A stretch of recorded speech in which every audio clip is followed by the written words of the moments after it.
this is Louise, and today I'm going to talk about the two different money banks that I have. Everyone could recognize this one as being a piggy bank, but where did that originate? I did find out that in the 1600s, many people would save their pennies in their household pots. They were made from clay. This was a poor quality or grade of clay known as pig, P-Y-G-G. The potters thought it would be quite humorous to fashion a bank from this clay and make it in the shape of a pig, so pig from pig. Today, in the Netherlands at New Year's, many people give the piggy bank as a symbol of good luck. The word bank may come from the Venetian moneylenders who would take their foreign coins to the marketplace and put them on a bench to sell. Italian for bench is banco. The second bank that I want to talk to you today about is from my father. He was born in 1919 in Saskatchewan. This is typical of the time. The theme at that was circus. So you could have standing or sitting elephants, you could have bears, you could have monkeys. There were even mechanical banks that would allow you to put the coin and have it flip into the bank. This one was made from pot metal, but there were painted ones and enameled ones as well. This one is very small. It's only 6 inches high. It's smaller than my hand. It has a hollow base. It has not too bad detail. It has a screw to take the money out and a slot at the top to put the money in. My grandchildren were astounded to think that anybody would try to save their money in something so small. But I told them that pennies at that 1920s would buy an awful lot of candy. They felt it wouldn't buy anything today, especially as pennies are no longer in use. So today these sell for maybe $50 to $100 in an antique store. Me, I think I'll just start saving dimes. Thank you for watching, and I hope this was interesting. Bye. My dime in the bank. Hi everyone, this is Darrell Oates, past president of the Nanaimo Historical Society, and what I have here is an old canoe paddle.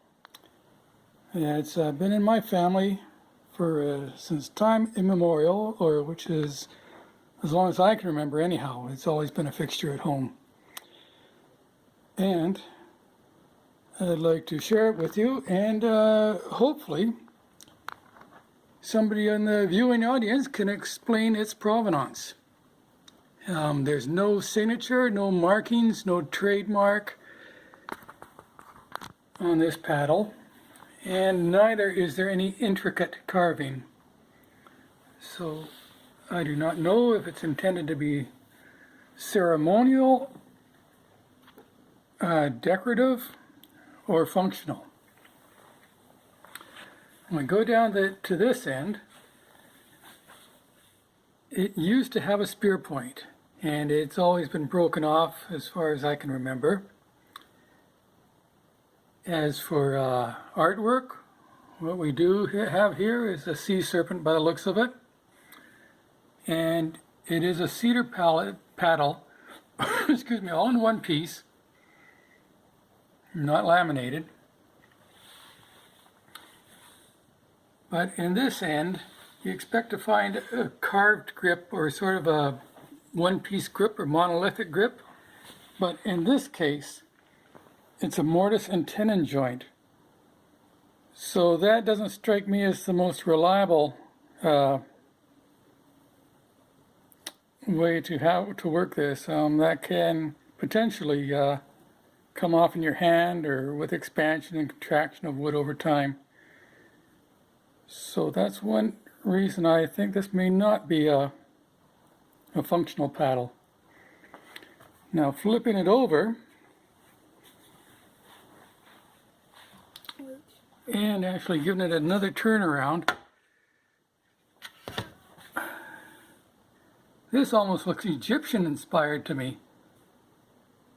However, we move down here and this looks like what I'd say is a seahorse, or not seahorse, sea otter or sea lion, and rather configured as sort of a serpent or a mythic creature, but obviously inspired by a seal or sea lion.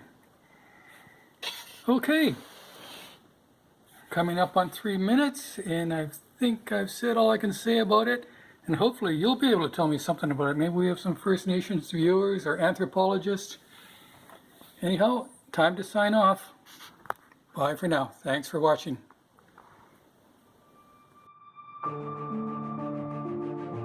An aeroplane is not to us a weapon of war,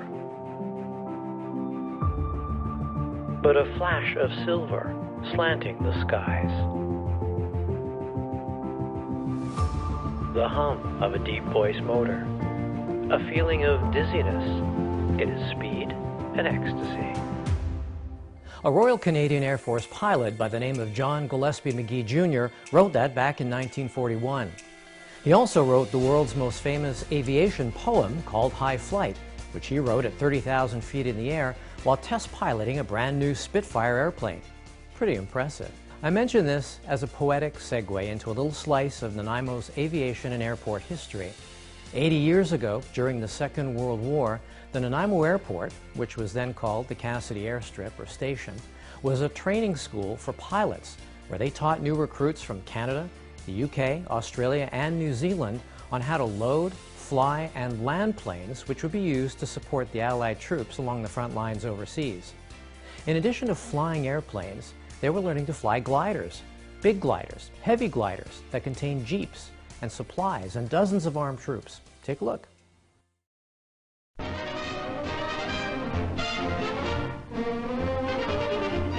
Vancouver Island. Dakota transports manned by air aces warm up at Cassidy Station for Pacific training of Canada's airborne troops. The technique of invasion by air that struck lightning blows for European victory is now turned against Japan. A jeep and its crew, or 2 squads of soldiers, go into these gliders, cargoes of trouble for the Japs. The only training station of its kind in Canada, this 3-month transport flying course schools pilots for casualty flying and parachute dropping, as well as glider towing.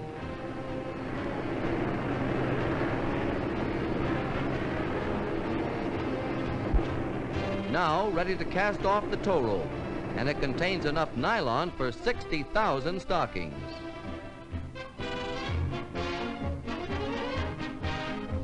Most spectacular branch of modern war, the Airborne Infantry prepares to join full-scale Allied battle in the Pacific. It was all part of the British Commonwealth Air Training Plan, and it was very successful. Nanaimo, together with 150 other flight schools across Canada, trained over 136,000 Air Force personnel from all over the world, and they did it in only 5 years. Pretty impressive. So the next time you're out at the airport, remember that you're standing on an important part of our history. When the free world needed a champion, Nanaimo answered the call.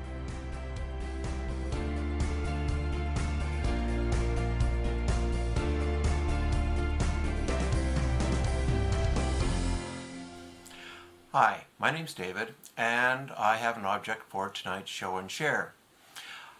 I want you to think about maybe being a worker on the waterfront or in a warehouse and having to move hundreds or maybe even thousands sacks of coal or grain.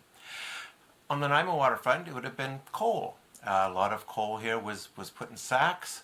A sack's weighed 100 weight, which is not what it sounds. It's 112 pounds. And that's generally how coal was shipped from Nanaimo and Ladysmith, for example. But if you were shipping to the Royal Navy, that was a 200 weight or 224 pounds. Pretty heavy bags, and if you're moving thousands of those, your arms are going to get pretty darn tired. So clever people developed a tool to help with that. And what I have today here is a small hook that could have been used by a longshoreman in Nanaimo, for example, to move those coal bags. It was made by a blacksmith, and we can see the forge marks along here. It's quite neat. There's a band around here which secures over this homemade wooden handle. 2 holes punched through. the shaft of the hook goes to the wood, and on the other end it's been flattened, heated and flattened, so like a rivet. And very simple to make. Probably take a good blacksmith maybe 10-15 minutes to make one. And how it was used, instead of having to grab coal like this in your hands, you'd have one of these. Your hand wraps right around the handle. It's very comfortable. You'd have two of them, one in your left hand, one in your right, and you would put that into the side of the bag, lift it, and carry it over. Now, some companies were okay with this. Others didn't want the workers to use these hooks because, of course, it could tear the bag. So it's kind of discreet as well. It's well supported in your hand, it's used, but also it's not all that noticeable. So that's what it is. It's a form of a longshoreman's hook, and that's my object I have to share with you tonight. Thank you.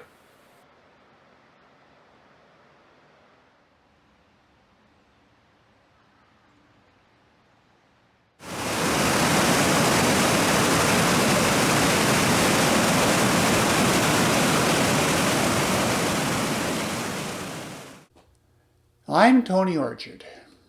This video project started out as a short presentation on the history of Nanaimo's colliery dams and is made for the Nanaimo Historical Society's January 2021 Show and Tell Zoom meeting. But as I uncovered more information, the more I got into it and the more interesting it became. I'm a retired engineer, so the technical stuff interests me, and hopefully you will also find this video interesting and not too long. I've lived in Nanaimo for more than 11 years and wonder if the city tries to hide its coal mining past. The city started in the mid-1800s to supply coal to the rest of the world, but very little is left of the infrastructure that was built to harvest this coal. One of the few remnants that we can see and appreciate today are the dams on the Chase River that were built to supply water for coal washing. They now form an integral part of a very popular public park, and we almost lost them and their reservoirs a few years ago because of concerns about their safety. More on that later. Today, the Colliery Dam Park is well used by hikers, dog walkers, visitors, trout fishermen, and families seeking recreation in the water. TripAdvisor includes this beautiful park on its list of things to see in Nanaimo.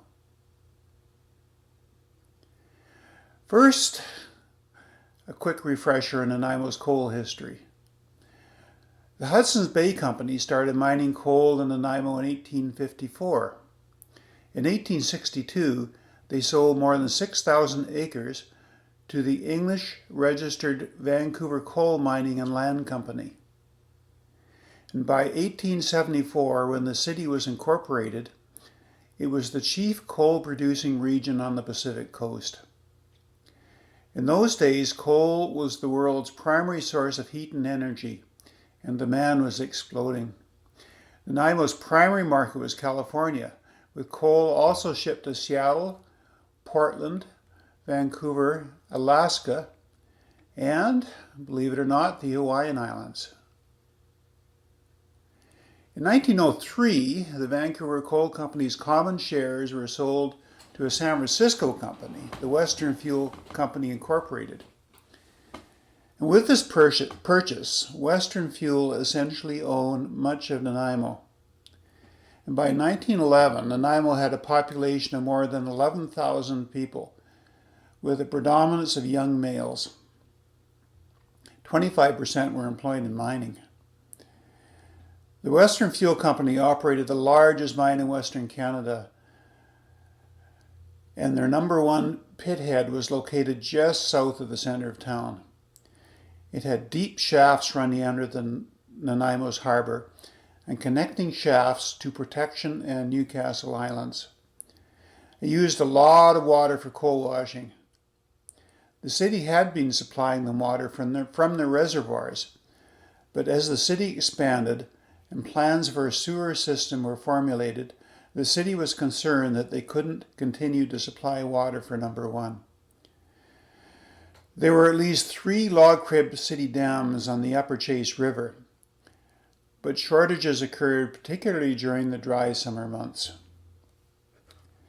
So the Western Fuel Company decided to build their own water system on the Chase River in a natural basin located 1 mile below the city reservoirs. Unfortunately, there's no documentation on the construction of the dams and no photographs exist showing construction. However, it is possible to piece together a lot of information by looking at old plans, listening to oral history, examining the various studies that have been made in the last 45 years, and looking at old news articles. The first dam constructed was the lower one, which was originally called the Howard Dam. This plan, dated July 1909, shows the Howard Reservoir Dam and the rail line. It was commonly believed that construction started in 1910, but the earlier dated map shows that work started in 1909. A spur line was built from the Harewood Mine rail line to bring in heavy equipment and supplies. The landscape at the time was heavily logged. This undated photograph possibly shows Howard Avenue where it crosses the Chase River. According to stories passed down from the Harewood pioneers, the reservoir basin required deepening, but unfortunately a blast broke open a fissure which allowed water to flood through the break. Fortunately, the flood didn't cause extensive damage, but the repair and further excavation required took much longer than planned. A Nanaimo Free Press newspaper article written on November 10th, 1910, talks about the unexpected problem of building the dam in this deep rock basin and the additional blasting that was required. So on November 10th, 1910, this dam was still under construction. Apparently engineers were involved, at least in the planning and design stages. The dam was earth-fill construction, 77 meters long and more than 23 meters tall. A concrete core that is at least 3.6 meters or 4 feet thick at its base provides the impervious barrier and is visible at water level on the upstream side.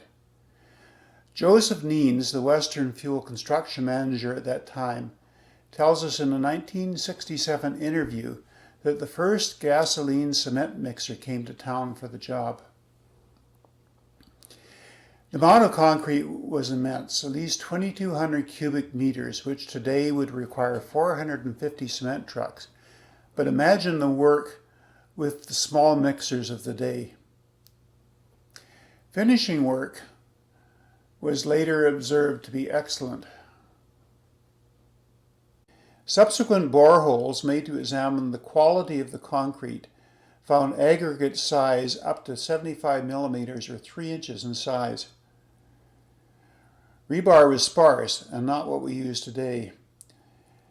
5/8-inch square twisted steel with one horizontal line of rebar at the top of the dam and vertical lines of rebar spaced 0.75 meters or 30 inches apart. Reservoir water volume is 173,000 cubic meters, which was at least 3 times the volume of the city's Chase River dams at that time. A 12-inch wood stave pipe was constructed to carry water to the coal washers. This initially followed the Chase River Valley, then kept going east following 6th Street, then crossed the Cat Stream over a trestle. It eventually passed through the reservation to the number 1 mine. This provided free water for the reservation. Some properties in Harewood were also eventually able to tap into the reservoir system. However, they were charged a small monthly fee by Western Fuel for doing so. It would have taken considerable time to construct the 2-mile long pipe, with trenching and support frames required. Construction manager Joseph Neens tells us in his 1967 interview that he opened the gate to start the flow of water on May 1st, 1911. It is presently assumed that both the lower and middle colliery dams were completed at the same time, but this plan from 1915 doesn't show the middle dam. Nanaimo archives also have our Western Fuel Company annual report for 1915 that only mentions the original Howard Reservoir and Dam, as well as the Harewood Dam and Reservoir that was further south near the Harewood Mine. The middle dam was smaller than the lower one, and it was 50 meters wide, 12.5 meters high, and the concrete core is only 0.6 meters or 2 feet thick. It holds 93,000 cubic meters. When the dam was remediated in 1980, a log crib dam was encountered completely within the downstream shell, so this wasn't the first dam at that location. My conclusion is that the middle dam was actually constructed around 1917 to service the community of Harewood and the Waikasia mine that didn't open until 1918. And it replaced the earlier small crib dam. The Waikasia mine was located around the present site of the Nanaimo Senior Secondary School. This map of unknown origin shows the two dams and the Waikasia mine. In 1928, Canadian collieries purchased the common shares of the Western Fuel operations. Over time, coal demand continued to go down. There was a loss of market share from the 1913 strike. Ships converted to oil, and the Great Depression hit Nanaimo hard. The large No. 1 mine closed in 1938, and in 1945, the colliery dams were decommissioned. Safety of the dams required regular inspection and maintenance, which put an increasing burden on Canadian collieries, particularly after most of their mines closed. This would have become very apparent in November 1955, when heavy rain caused flooding over the top of the middle dam. And newspaper reports expressed serious concern that the dam would fail, releasing enough water to cause the lower dam to also fail and flood the lower land below. The dam did, in fact, fail at one corner and is repaired by sandbagging. A hole was also made in the dam to increase spill capacity, and the hole was repaired in 1980. In 1960, after leasing the property for 3 years, the Harewood Improvement District purchased the property for $24,000 to use as a park. In 1975, the district was dissolved and became part of Nanaimo. The Colliery Dam Park was dedicated as a public park by public referendum in 1980. Improvements were made to the reservoirs in the 60s and 70s to improve access to the public and provide safe swimming. This poor quality photo of the upper reservoir appears to have been taken in the 1960s. It is interesting to note that the trees have grown considerably since then. Once the city of Nanaimo had responsibility for the dams in 1975, they were thoroughly inspected in 1976 by EBA Engineering, and a further review was made by Willis, Cunliffe, and Tate, and Golder Associates, who recommended and designed substantial remedial work. And the dams did need a lot of work. Pictures from the 1976 inspection showed damage to the bridges over the spillways and heavy vegetation and tree growth on the downstream slopes. In 1980, a compacted sand gravel berm was added to the downstream slope of the lower dam to prevent further erosion of existing material. And the wood stave water outlet that passes through the lower dam was filled with concrete. The middle dam's downstream shell was reconstructed by excavating and replacing a substantial amount of fill material, and the dam's height was raised by 12 inches. One of the reasons for the downstream excavation was to locate an expected outtake pipe going through the dam, but they couldn't find one. I wonder if, in fact, the only outtake pipe actually traveled north to the Harrow community and the Waikesia mine. Concern about the safety of the dams continued, and during the period 2003 to 2012, the city commissioned studies on their safety and their probability of catastrophic failure from floods or a major earthquake. After receiving an EBA engineering dam safety report in 2010, the city developed removal plans. And the City Council narrowly passed a motion to remove both dams on October 22, 2012, at an estimated cost of $7 million. This was met with a huge public outcry, and the Save the Dams campaign began. Fortunately, the City Council agreed to commission additional engineering studies to further clarify their safety and to find a cost-effective solution to save them. So after further studies on the dam's earthquake resistance and an assessment of the spillway capacity to handle heavy rain events, it was recommended that a second spillway be constructed on the lower dam. In 2015, the city agreed to spend $4.3 million to construct the second spillway, and the work was completed in the spring of 2016. Remedial work to the middle dam has been postponed until at least 2023, while hydrology studies continue. Studies show the middle dam could be damaged by seismic activity, but the low amount of water that would be released slowly would be unlikely to affect the lower dam. Fortunately, the city and its people support maintaining and keeping the dams for the enjoyment of present and future generations. And today, the beautiful park is well used and enjoyed. Walking trails have been built in the park. The beauty of the still, reflective water in the reservoirs and water rushing down the spillways make this park one of the top attractions in Nanaimo. We owe its beauty to the Western Fuel Company and the coal mines it operated. And thanks for watching.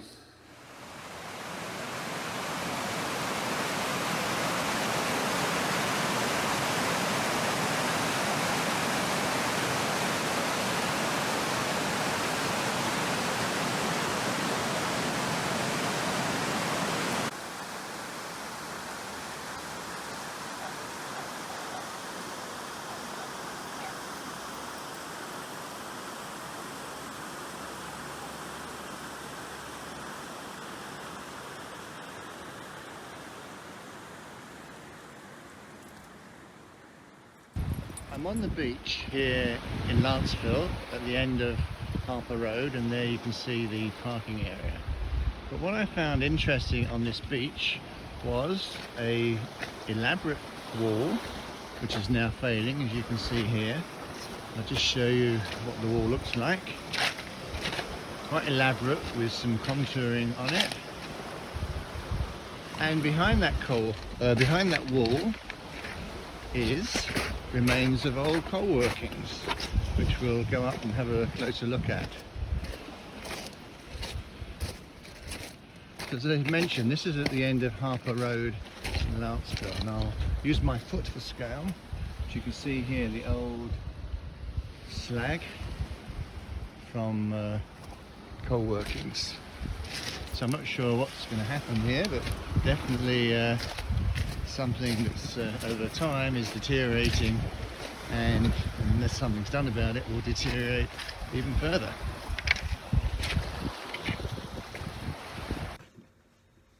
Hi there, this is Susan Garcia. I'm going to do my show and tell from home. I have 3 little items that I'm going to talk about, and I'm calling it Sold, Burned, and Sunk.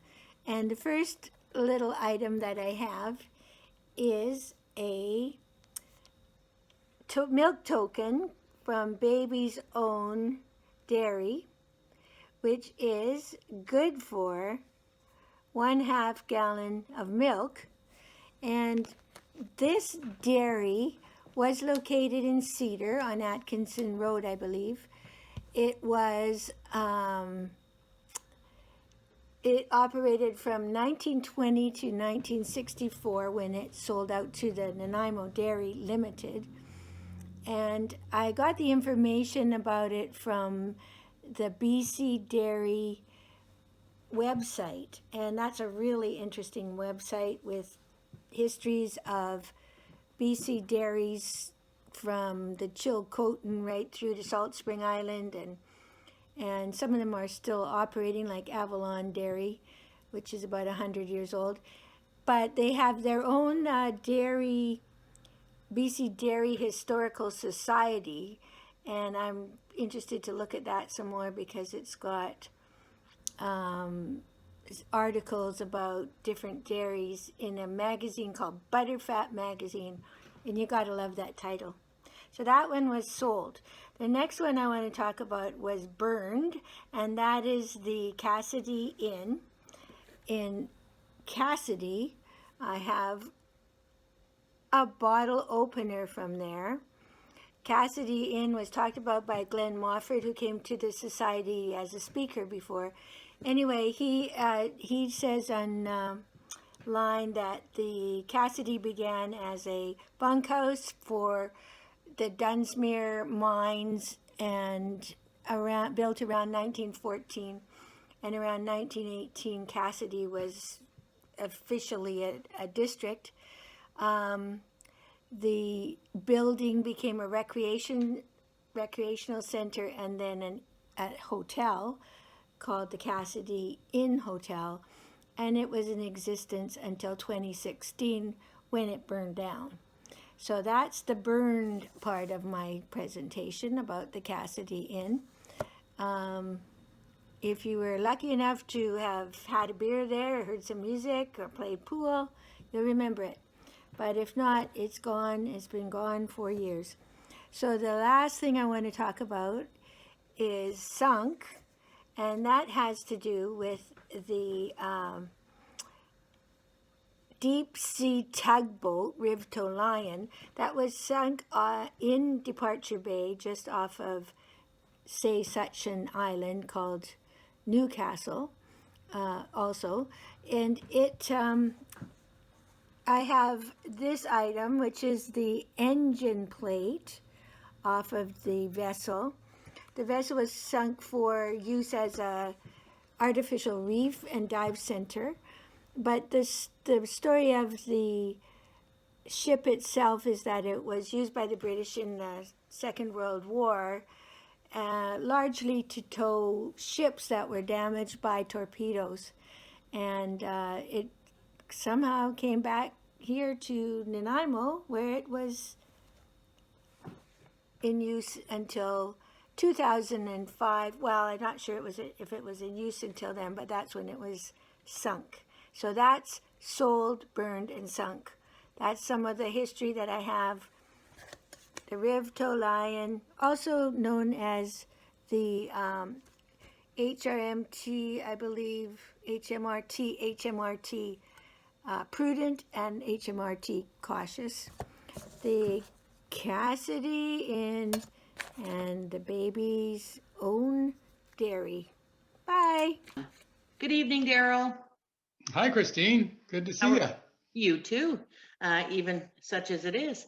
I thought that we could talk tonight a little bit about something that you have that you want to share.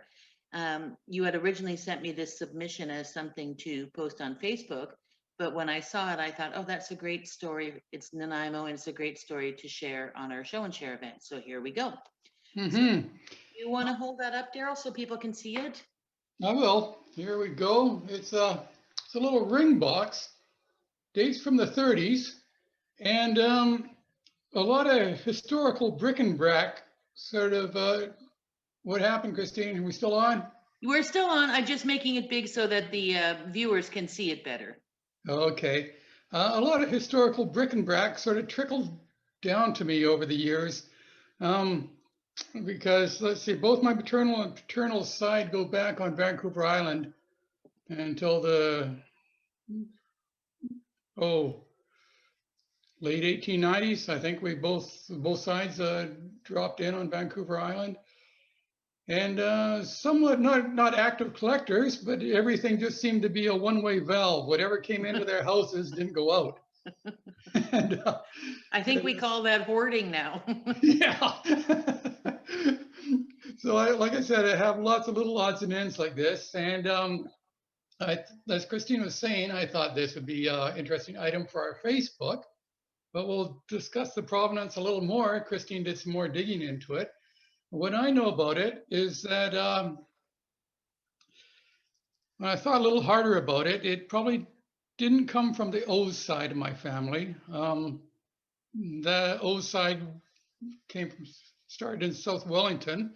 My grandfather married a Glet, and Glets are still out there in South Wellington. But they moved after they got married to Port Alberni, I think around 1918, if not a little bit earlier. So I think this ring box would have been bought by a Burke, grandfather Burke, or even great grandfather. And they landed here in Departure Bay. He was on an Irish coal ship, and great grandfather jumped ship and hid out until the ship sailed, so he could become a citizen in Nanaimo. And so I think one of those relatives would have purchased this ring box. And I did glean from the archives that it did, A.R.G. Hebden bought the business from Harding's, and I believe subsequently Harding's took the business back, and this all happened in the 30s. And I take it, Christine, that you looked into the provenance a little deeper. Yeah, I'm going to just look at my notes here. Hang on. Oh, can you see those? Yeah, you don't need to see those. So I'm going to just, you can't see them? Okay. No. Well, basically, it's an interesting story. If you have no idea, right? Well, it's a ring, but you don't have any idea which ring it may have been or anything like that. No, I don't. Okay. So it's Alfred Roy Cecil or Cecil. I'm not sure how people pronounce that. Hebden. That's his full name. So ARC. He was born in 1901 in Nelson, BC. At some point after that, the family moved to Victoria. He then became a jeweler. It was his first and lifetime job, jeweler and watchmaker in, I'm assuming in Victoria. In those days, people did an apprenticeship. And then he married in 1922 in Victoria. Around 1931, he hit Nanaimo, and he had his own shop, Hebden's, that he seems to have operated from about 31 to 37, maybe 38. It's hard to know exactly because you're never sure when things have been printed or when they're. Are you talking about this shop then? Yes, Hebden's. Hebden's it was called with the apostrophe.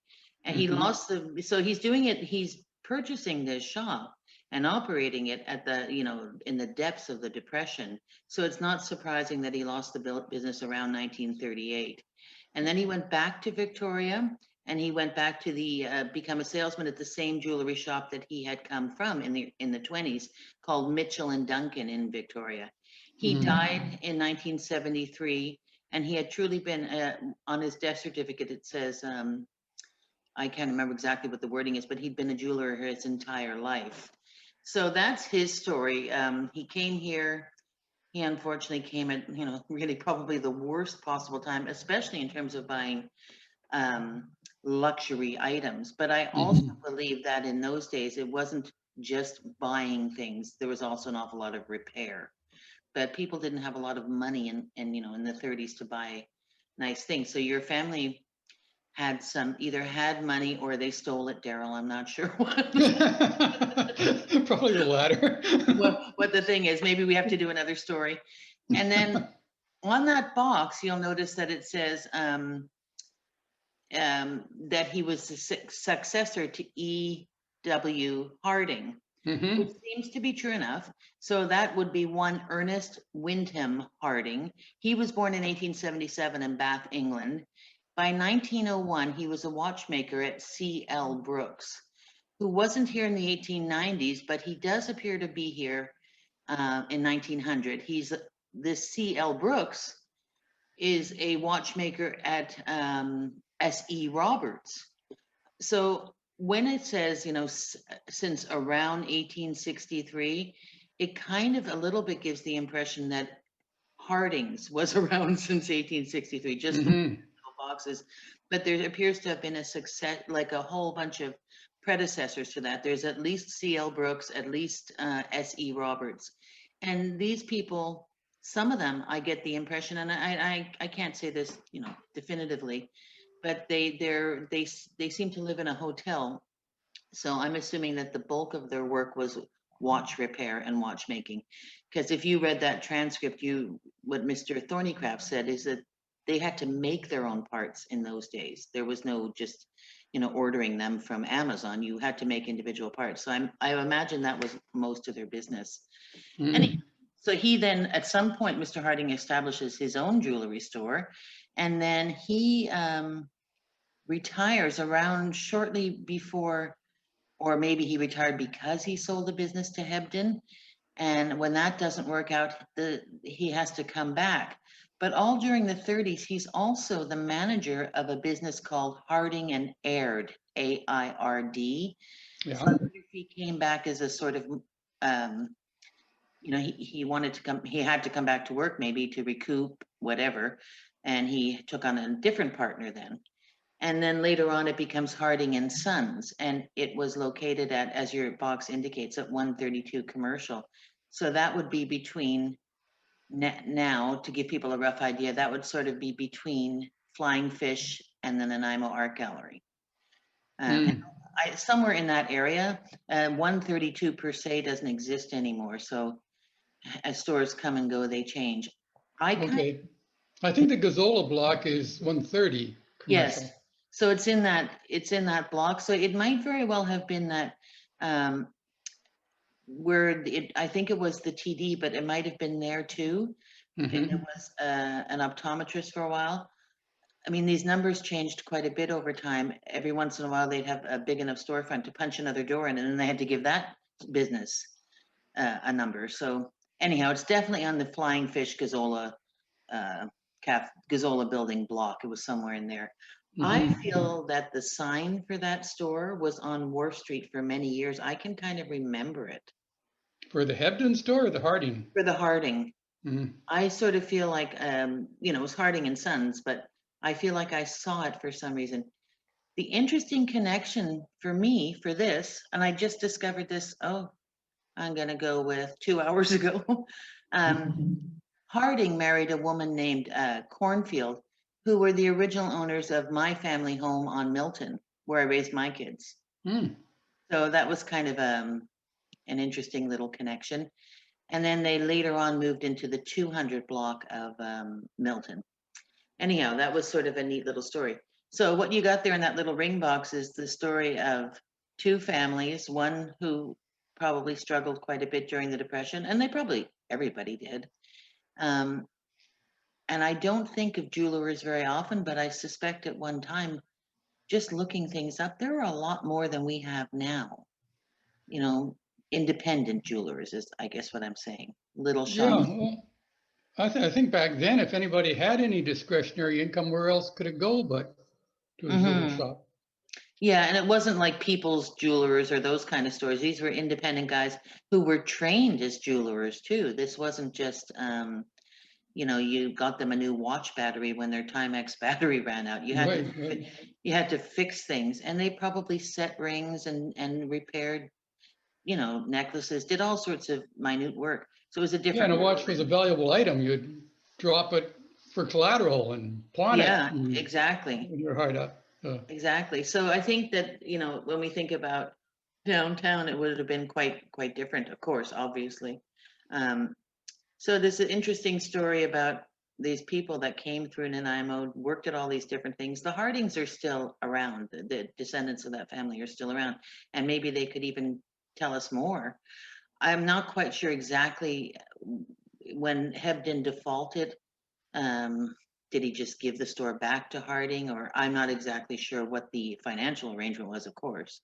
Well, if it was a desperate sale, there's probably sort of an agreement for sale, just assuming the lease and inventory and paying Harding back in increments. That may have been their or something like that, and then he just couldn't, he just couldn't make a go of it. What this does point out to me too, in a bigger picture, is that there's been very little work done on any kind of sort of thorough or comprehensive research on what the Depression was like in Nanaimo. It's a lot of sort of anecdotal sort of stuff. Oh, times were tough. Yeah, but that doesn't tell us what any detail. We do know that South Fork Dam, for instance, was financed by a loan from the federal government to get unemployed men working again. We do know that there was a gold camp out in the Nanaimo River that was to train young men to look after themselves, basically, and stay as far out in the woods. Yeah, I've looked for that. I think I found it. Yeah, it's an amazing story, that one, because if you read it really closely, the documentation on it, basically they didn't want those young men in town. They thought they were, going to be up to shenanigans, and they probably would have been. Who knows? So, but there's been very little done on sort of. Maybe a lot of people went bankrupt. I've looked at tax records, and there's certainly a lot of tax sales, but I don't know a lot about the Depression in Nanaimo. So this is another little component of it that was interesting to me. But I thank you for bringing that forward. Well, thank you for doing the extra digging and research to give it story life. Yeah, it's kind of nice to attach people to a thing, isn't it? So somebody probably got a lovely thing in the 30s, and too bad it'll remain a mystery, Daryl. Yeah, but a little bit less of a mystery now that done as much digging into the sands of time as we could sift. Yeah. So there you have it, another little story that we're sharing, and another little piece of Nanaimo history to add to our pile of Nanaimo history tidbits. So thank you very much.